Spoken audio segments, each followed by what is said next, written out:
میرے بھائی اور دوستو، آج عید کا دن اور یہ ایسا بڑا دن ہے جس میں نبی کریم صلی اللہ تعالیٰ علیہ وسلم کچھ چیزیں ارشاد فرماتے ہیں۔ ایک تو آپ صلی اللہ علیہ وسلم کی سنت یہ تھی کہ آپ بغیر کھائے تشریف لے آتے، اور دوسرا آپ اشراق کا وقت، ہمارا اشراق کا وقت 55 پہ شروع ہو رہا ہے، تو ہم 2-3 منٹ احتیاطاً اوپر لیں گے تاکہ اس میں کراہت جو ہے وہ ختم ہو جائے۔ تیسری بات آپ صلی اللہ علیہ وسلم اس میں ایسی بات ارشاد فرماتے جو عمومی طور پر غلطیاں پائی جاتی، کوتاہیاں ہوتی، اور اس کی اصلاح فرماتے۔ مثلا ہمارے معاشرے میں نبی کریم صلی اللہ علیہ وسلم کا ارشاد گرامی ہے کہ اگر کہیں فوتگی ہو جائے تو آپ کا ارشاد ہے، آپ کا فرمان ہے کہ اس گھر کو کھانا دو۔ کتنے دن؟ 3 دن۔ ان گھر والوں کا سوگ ہے 3 دن۔ ان کی اہلیہ اگر کوئی فوت ہو گیا ہے شوہر، تو اہلیہ کا سوگ ہے 4 مہینے 10 دن، اس فیملی کا سوگ ہے 3 دن۔ حضور کا ارشاد، آپ کا فرمان یہ ہے کہ 3 دن ان کو کھانا دو تاکہ وہ ٹینشن فری ہو جائیں، بیچارے غم میں ہیں، تکلیف میں ہیں، مصیبت میں ہیں۔ اور المیہ دیکھیے، میرا اور آپ، ہم سارے ایک ہی تھالی کے چٹے بٹے ہیں، ہم سارے ایک ہی سکے کے رخ ہیں۔ وہ گھر والے کھلا رہے ہوتے ہیں اور ہم بیٹھ کر کھا رہے ہوتے ہیں۔ میرے نبی کیا فرماتے ہیں کہ ان کو کھلاؤ جو گھر والے ہیں، وہ تکلیف میں ہیں، غم میں ہیں، ان کے غم میں کچھ تسلی مل جائے، یار یہ کھانا کھا لیجئے، یہ چائے پی لیجئے، زبردستی کھلاؤ، ان کے ساتھ تعاون کرو اور انہی کو دو۔ کتنے دن؟ 3 دن، یہ میرے نبی کا فرمان ہے۔ اور ہم سارے بھولے بھالے اس میدان میں ہم سارے بھولے بھالے ہیں، ویسے بہت چلاک ہیں ہم سارے، الا ماشاء اللہ، ورنہ اس میدان میں ہم نبی کے نافرمان بھی ہیں اور بھولے بھالے بھی ہیں۔ حضور فرما رہے ان کو دو کھانا، اور ہم کیا کرتے ہیں؟ خود گھر والے کھلا رہے ہوتے ہیں اور ہم مانگ رہے ہوتے ہیں۔ بوٹیاں نہیں ڈالی، یہ ایسی، یعنی یہ ڈش ہونی چاہیے تھی، وہ حضور فرما رہے کھاؤ۔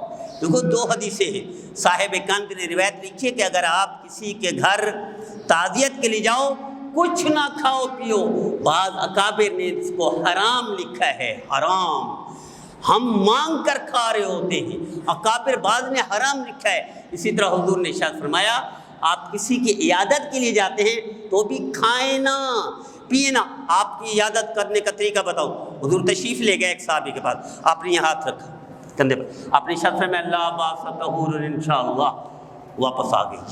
یہ عیادت تھی آپ کی۔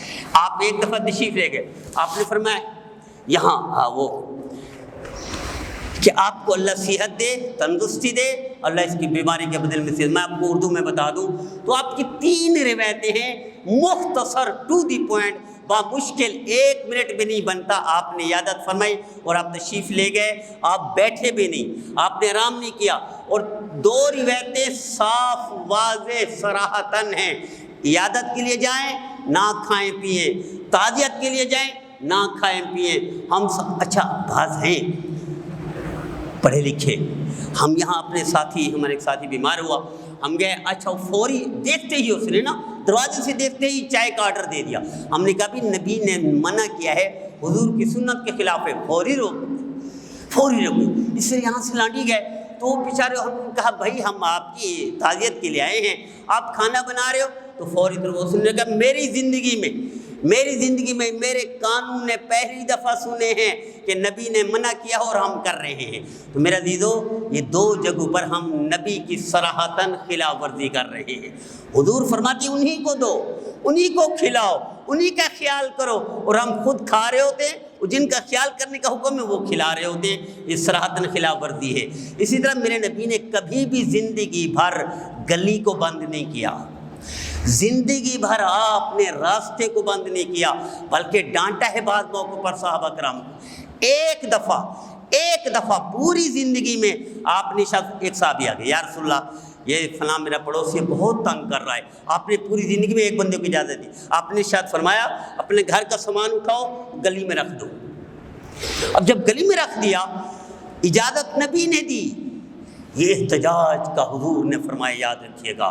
جب گلی میں رکھی، ادھر سے کوئی آگے کیا ہوا، یار یہ پڑوسی تنگ کر رہا ہے، ادھر سے کوئی آگے کیا ہوا، یہ پڑوسی تنگ کر رہے، وہاں سے آ رہے کوئی کیا ہوا، پڑوسی، وہ آ کر معافی مانگی، اس نے کہا مجھے معاف کر دو، میں آج کے بعد تجھے تنگ نہیں کروں گا، میری زندگی بھر کے لیے توبہ۔ یہ میرے نبی کا طریقہ تھا، اور پوری زندگی میں ایک صحابی کو اجازت دی۔ اس طرح بعض کام اپنی زندگی میں، پراٹھا اپنی زندگی میں ایک دفعہ کھایا۔ قبر پر یہ جو گاڑتے ہیں نا ہم مختلف چیزیں ڈالتے ہیں، یہ پھول نہیں ڈالے میرے نبی نے، پھول تو زندگی میں ڈالنے ہوتے ہیں، میرے نبی نے زندگی میں پھول ڈالے، مرنے کے بعد پھول نہیں ڈالے، پوری زندگی کسی قبر پر میرے نبی نے پھول نہیں ڈالے۔ ہم پھولوں کا بھی خرچہ کر رہے ہوتے ہیں، حضور نے ایک دفعہ ٹہنی گاڑی ہے، اور آپ نے ارشاد فرمایا اس قبر والے کو عذاب ہو رہا ہے، اس ٹہنی گاڑی، چونکہ نبی ٹہنی گاڑ رہا ہے، نبی عمل کر رہا ہے، تو اس کی قبر کو عذاب کمی ہوگی۔ یہ ایک ساتھ، اور اسی طرح صحابہ کرام میں سے ایک صحابی نے اس روایت پر عمل کیا۔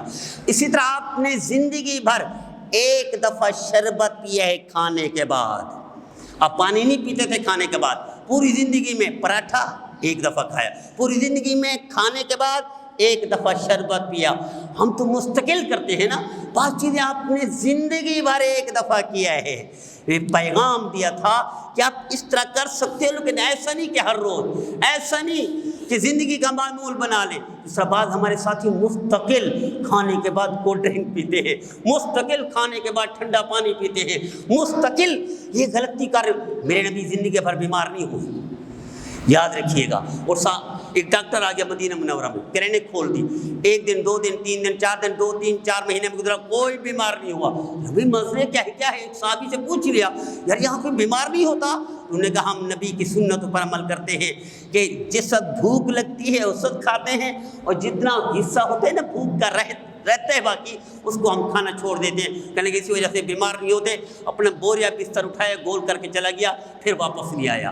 میرے نبی کے آداب سکھائے اپنی زندگی میں، ہر چیز تھوڑی تھوڑی سکھا دی، کوئی ایک چیز بھی نہیں رہے گی جو میرے نبی نے بتائی نہ ہو۔ تو میرے عزیزو، کچھ چیزیں ہم صراحتاً خلاف ورزی کر رہے ہیں، جیسے کھانا مرنے والے کے گھر، یہ منع کیا ہے۔ کھانا بیمار کے گھر، یہ میرے نبی نے منع کیا ہے۔ گلیاں بند کرنا میرے نبی نے منع کیا ہے۔ جانور کو گھمانا پھرانا دکھانا، یہ میرے نبی نے منع کیا ہے۔ اسی طرح شادی پر ہم سارے نافرمانیاں کرتے ہیں۔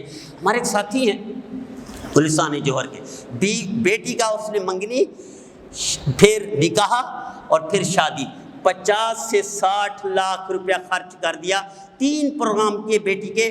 وہی پیسے اگر میرے نبی کی بارات دیکھے، آپ صلی اللہ علیہ وسلم تشریف لائے، سیدہ فاطمہ کا نکاح کر دیا، انگلی پکڑی، حضرت علی رضی اللہ عنہ کے گھر پہنچا کر ہے، یہ بارات تھی میرے نبی کی۔ اور بارات کس کی ہے؟ شہزادی جنت کی، سردار۔ اور نکاح کب ہوا ہے؟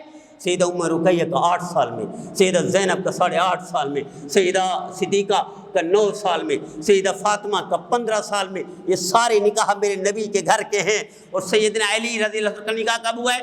20 سال میں۔ حضور صلی اللہ علیہ وسلم کا نکاح اپنا کب ہوا ہے؟ 25 سال میں۔ یہ ٹوٹل تعداد ہے نکاح کی عمر کی۔ اور ہم کب کرتے ہیں؟ ویل سیٹ ہو جائے بچہ، آمدنی کا کوئی ذریعہ بن جائے، مضبوط کوئی گارنٹی مل جائے۔ شادی خود سبب ہے، شادی خود سبب ہے آمدنی بڑھانے کا، یہ نبی کا فرمان ہے۔ صحابی یا رسول اللہ حالات خراب ہے، آپ نے فرمایا شادی کر لو، پھر حالات خراب ہے، پھر شادی کر لو، یہاں تک کہ ان کے حالات ٹھیک ہو گئے۔ تو میرے عزیزو،